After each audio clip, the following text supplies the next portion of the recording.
Assalamualaikum warahmatullahi wabarakatuh. Selamat sore teman-teman semuanya. Hari ini hari terakhir untuk pelaksanaan kegiatan pelatihan Pekerti dan AA yang hari ini materi terakhir oleh Bapak Rektor, Pak Prof Kadim, yang juga saat ini sementara mengerjakan tugas dari pemateri.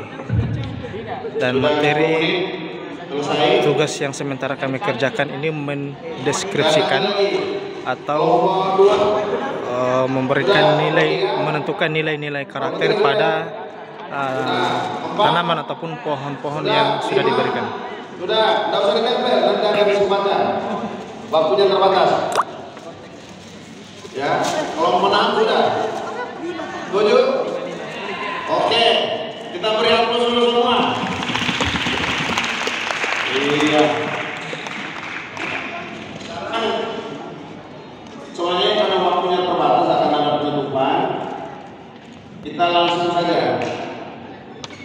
Setiap kelompok mempresentasikan apa nilai-nilai karakter yang diidentifikasi yang bisa ditularkan kepada mahasiswa dari tugas masing-masing. Saya mulai dari kelompok 1. Silakan. Ya, di sini berdiri baru kelompok 1 menjelaskan. Ya. Nah, baru teman-teman kameramen. Ya. Ada yang pegang, ada yang menjelaskan. Silakan. Mana dokumenter? Silakan. Ya, silakan.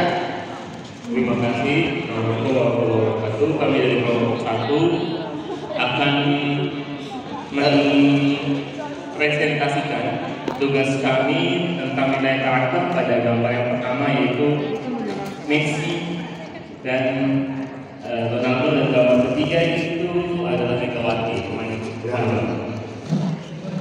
Tepuk 1. Tepuk 2. Oke. Pertama saya akan membagi kelompok saya dengan Novi itu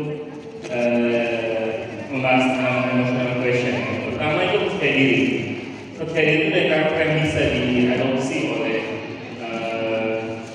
mahasiswa, yaitu percaya diri. Percaya diri itu setiap mahasiswa diharapkan setiap mahasiswa dan dosen harus memiliki sikap percaya diri dalam semua tindakannya. Yang kedua, keberanian. Dosen dan mahasiswa diharapkan memiliki keberanian yang tadi jelaskan tadi, bahwa keberanian itu berani mengambil keputusan, berani pula bertanggung jawab. Yang ketiga itu komitmen. Pemain bola, atlet itu memiliki komitmen yang tinggi terhadap pekerjaannya, sportivitas yang sangat baik. Itu pula yang wajib dimiliki oleh tiap dosen dan kita keluarkan pula kepada mahasiswa. Yang terakhir adalah kerjasama. Kerjasama antara setiap pemain dan kerjasama setiap pemain yang memiliki tugas dan pekerjaan masing-masing di dalam tim, dan itu pula yang wajib dimiliki oleh dosen dan mahasiswa. Selanjutnya, terima kasih untuk kami dari intelektual itu kami melihat pertama dari pemain bola, terutama Cristiano Ronaldo, dia berpikir logis, menjaga kebugaran sehingga tidak mengkonsumsi alkohol, tidak melakukan tato atau menggambar di tubuhnya. Nah, kalau di mahasiswa harus berpikir logis, harus melaksanakan apa yang menjadi tanggung jawab misalnya tugas-tugasnya di perkuliahan, dan harus masuk sebagaimana yang telah ditentukan dalam sisi kerapian, keindahan, estetika itu juga dalam pembuatan media. Nah, ini orang. Silakan. Mana mic tadi? Ya, silakan. Terima kasih. Kami dari kelompok 7 akan coba menjelaskan karakter dari 3 gambar yang ada ini. Yang pertama adalah Walter. Jadi Walter itu yang masih mentah, belum dimasak, itu keras. Namun ketika kita masak dan coba, justru dia jadi lembek. Nah, kita berharap jangan memiliki karakter seperti Walter. Ketika dia masuk dia kelihatan keras, tapi ketika kita buka justru dia menjadi lembek yang tadi dia kurang bagus. Ya, ini kurang baik buat karakter seorang mahasiswa. Nah, telur itu kita ibaratkan sebagai sumber awal mula kehidupan. Ya, jadi ketika belum dimasak dia rapuh, pecah. Ya. Namun ketika kita sudah masak, kita tumbah, dia menjadi lebih keras. Nah, demikian pula kita bisa menerapkan karakter ini kepada mahasiswa. Ketika berawal mula dia masuk ke pendidikan, dia terkesan rapuh. Namun ketika kita tempat dia dalam proses pendidikan kemudian selama 4 tahun, maka dia akan menjadi lebih kuat. Ya, yang ada lebih kuat, karakter lebih kuat. Nah, kopi ini kalau kita lihat, dia memang dari awal mulanya biji yang orang tidak menganggap ini seperti apa, ketika kita olah, kita masak, kita singarong, kita seduh, justru dia akan menghasilkan aroma yang wangi. Ya, ketika mahasiswa di mana dari awalnya kita tidak. Oke, silakan.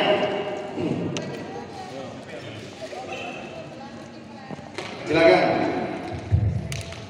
Terima kasih, Prof. Kami dari kelompok 3 ingin membagi hasil penerawangan kami tentang gambar yang diberikan sebagai tugas.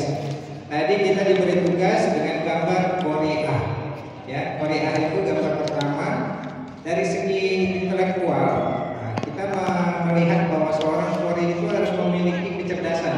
Ya, karena seorang Korea itu harus bisa menghafal dan melapaskan dengan baik. Jadi butuh kecerdasan yang cukup kuat di situ. Kemudian secara yang kemudian dari segi emosional, kecerdasan yang dimiliki oleh Korea itu harus bisa terkontrol emosinya saat membaca Al-Quran. Sehingga terkadang orang itu membaca Al-Quran penilaiannya itu bukan karena rasnya saja, tapi bagaimana dia membuat bacaan itu menjadi indah. Jadi perlu ada emosi atau rasa keindahan di situ. Pada spiritual, semua yang terkandung dalam aspek spiritual harus dimiliki oleh Korea, ya, karena ini konteksnya dalam pembacaan Al-Quran. Kemudian pada gambar yang kedua itu menggambarkan seorang penceramah. Nah, penceramah ini sebenarnya kalau kami menilainya itu harus kuat di 3 aspek tersebut: intelektual, emosional, dan spiritual. Kenapa? Karena satu, penceramah itu harus benar-benar pintar supaya dia bisa menyampaikan sesuatu dan orang ikut berubah dengan nasihat yang diberikannya. Kemudian dari segi emosional, nah ini penceramah itu dia harus bisa mengambil hati, harus bisa memberikan hal yang membuat orang tertarik sehingga mereka dengan ikhlas mengikuti petunjuk-petunjuk dari penceramah. Kemudian ya secara spiritual, kepercayaan, memiliki keimanan ya khususnya ya, dia harus kita kuat dulu iman kita, baru kita mengajarkan orang lain untuk lebih beriman. Kemudian pada gambar yang ketiga, ini mantan presiden kita B.J. Habibie. Beliau ini dari segi intelektualnya tidak ada lagi yang meragukan beliau bahwa mereka ini salah satu orang terpintar di Indonesia. Kemudian kalau kita lihat video beliau atau kita membaca tulisan beliau, maka beliau ini orangnya yang sangat intelek ya, sangat intelek, pemikirannya itu sangat logis dan pasti rasional, sehingga membuat kita akan tertarik sekali untuk. Ya, silakan. Ya, Hai hai. Halo. Ya baik kakak muda. Alhamdulillah kami dari kelompok 4 akan mempresentasikan hasil dari diskusi kami. Kami persilakan kepada pisangnya. Buat pisang gambel. Silakan. Baik, assalamualaikum warahmatullahi wabarakatuh. Salam. Untuk filosofi pisang ini kami mulai dari intelektualnya. Nah ini karena pembelajaran yang kita menggunakan. Memang dalam hal intelektual di sana membelajarkan kita pada pertumbuhan dan pembelajaran. Bagaimana pisang itu pertumbuhannya kita ketahui tidak membutuhkan waktu lama, beregenerasi yang cepat dan membuahkan anak-anak yang berkelompok, subur dan cerdas. Nah, kemudian beraneka ragam. Pisang itu pisang golong, pisang bakar, pisang namanya pisang. Banyak macam-macam pisang yang dihasilkan oleh berbagai keanekaragaman ini. Kemudian dari sisi siklus hidup, kita ketahui bahwa pisang ini siklus hidupnya dia dari pisang itu sendiri sampai beranak, kemudian juga siklusnya hampir tidak pernah punah, di setiap siklusnya. Kemudian dia kreatif ini artinya hampir di setiap bisa menyesuaikan semua. berdasarkan keterbukaan terhadap perubahan. Kemudian yang kedua adalah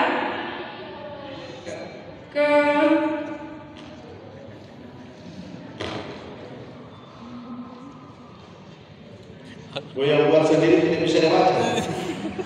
Oke, saya lanjutkan. Jadi tadi keterbukaan terhadap perubahan itu maksudnya lewat pisang sebagai simbol yang bisa bertahan dalam cuaca apapun dulu, mau panas mau dingin itu bisa hidup. Itu ada nilai pembelajaran yang bisa diajarkan kepada peserta didik. Bagaimana karakter emosional yang harus dimiliki oleh seorang mahasiswa atau peserta didik itu harus memiliki tentang keberagaman, bisa bermanfaat begitu.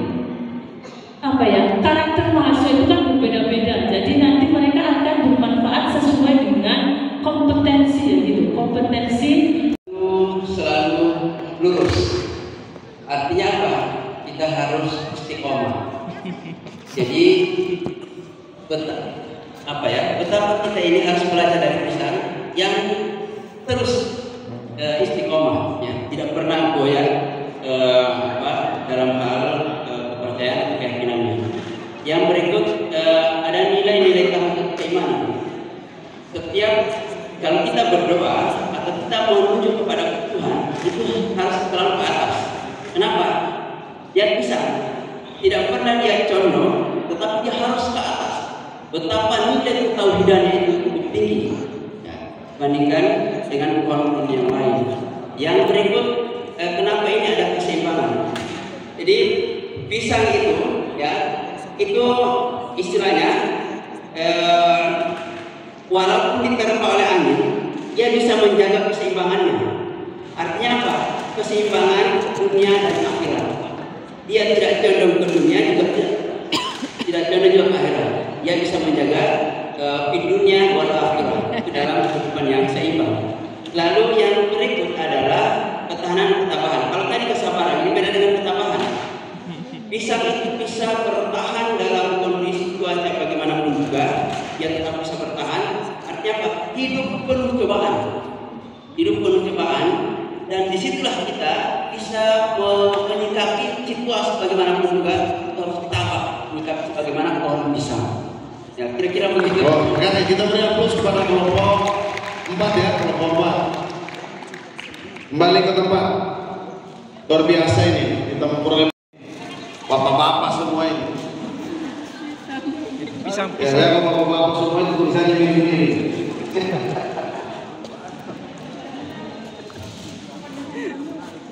Ya, silakan. Dipercepat. Ya, assalamualaikum warahmatullahi wabarakatuh. Kami dari kelompok ini akan mengambil mengilustrasikan tentang karakter pohon mangga. Yang pertama, pohon yang sehat dan rindang serta memiliki daun yang hijau, memiliki tiga komponen yang baik untuk pertumbuhan. Yang pertama, akar yang kuat. Yang kedua, batang yang kokoh. Yang ketiga, daun yang rimbun dan buah yang lebat. Nilai karakter yang diidentifikasi dari pohon tersebut, akar buat berserikat dengan suatu spiritual karena merupakan bentuk kokohnya sebuah pohon. Tanpa adanya kecerdasan spiritual, maka daun kecerdasan di atasnya akan lumpuh.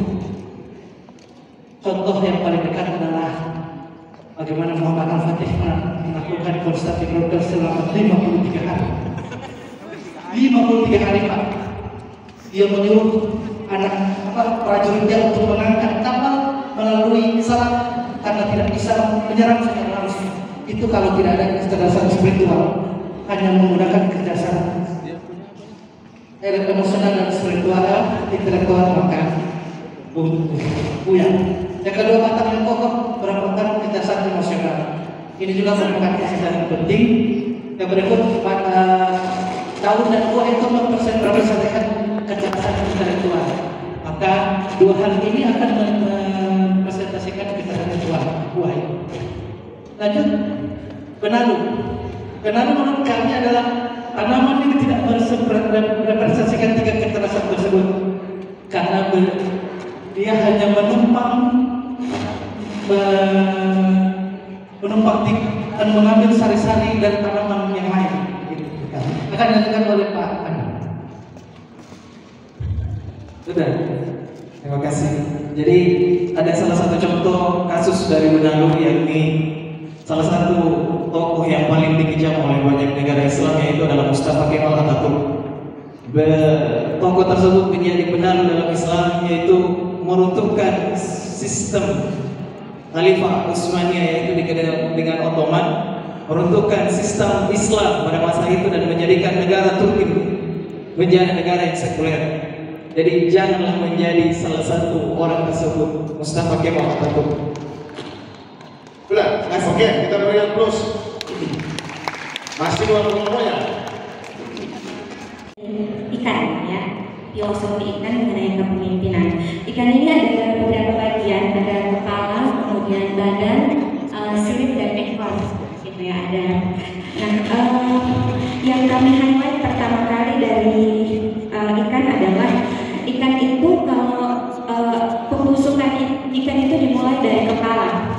Jadi dari insangnya ini. Jadi kalau misalnya insangnya busuk, maka yang bagian lainnya juga akan membusuk begitu.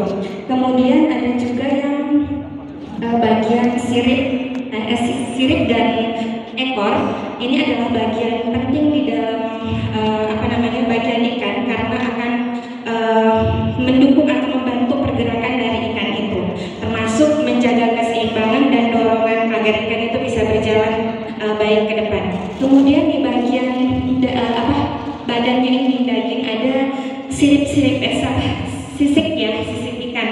Nah, jadi sisik ini yang berfungsi untuk melindungi bagian dari ikan itu agar tidak mudah rusak bagian dalamnya meskipun di arus yang kuat begitu.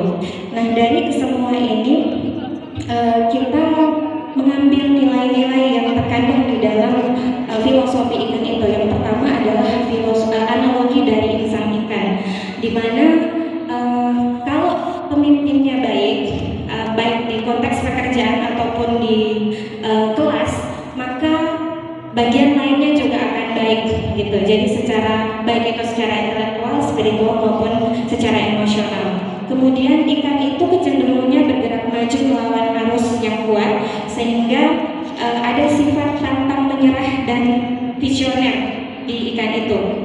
Kemudian juga ikan itu terkadang ada beberapa yang mudah beradaptasi, jadi dia tidak takut untuk tinggal di kondisi yang arus airnya itu berubah seperti itu. Kemudian ikan itu punya ciri suka hidup berkelompok. Jadi di dalam kelompok itu bukan tidak ada peran di dalamnya, jadi ada manajemen peran di dalamnya. Nah, peran ikan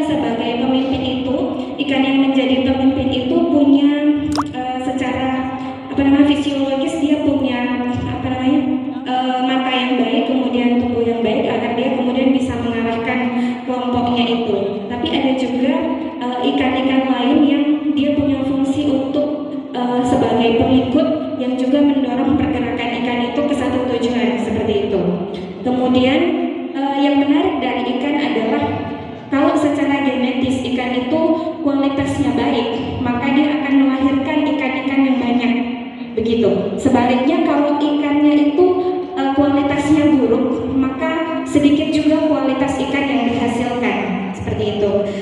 Dan di dalam mungkin sejauh ini mungkin Bapak Ibu mungkin sudah bisa memaknai apa filosofi ikan.